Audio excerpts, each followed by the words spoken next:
Stage is dark. Sound of heavy gavel on wood podium 3 times. This congressional hearing will be called to order.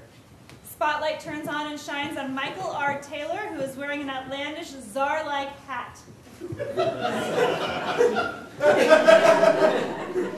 The chair yields 1 minute of time to Senator Gwynn.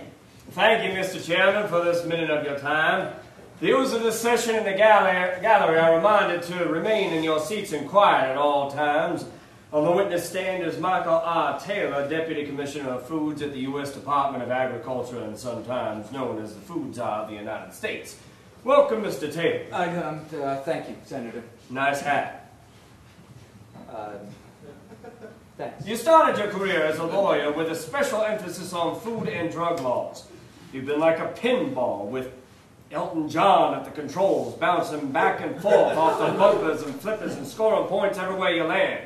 Between public service, a private law firm, and the private sector, in particular, at Monsanto.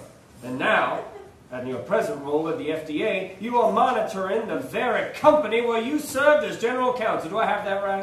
Yes, sir. But our aim is to use all the modern technologies which we created to make the food supply safer and to... You were appointed, the former general counsel of Monsanto, to be in charge of the food supply in this country. The very food supply where 95% of the soy crop and over 90% of the corn seed sold in America is now genetically modified seed that is bioengineered and sold by Monsanto. And now there's not a single label that says genetically modified on the food from these seeds. Do I have this right, Mr. Taylor? Senator, please let me explain on behalf of Monsanto. There is no explanation, Mr. Taylor.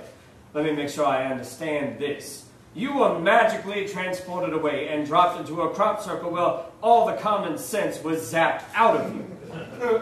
Senator, I don't think that Monsanto has anything to do with crop circles. Sound of heavy gavel on wood podium once. Lights off. This congressional hearing is now closed. The witness may now leave the stand, and the members of the public are asked to make up their own minds.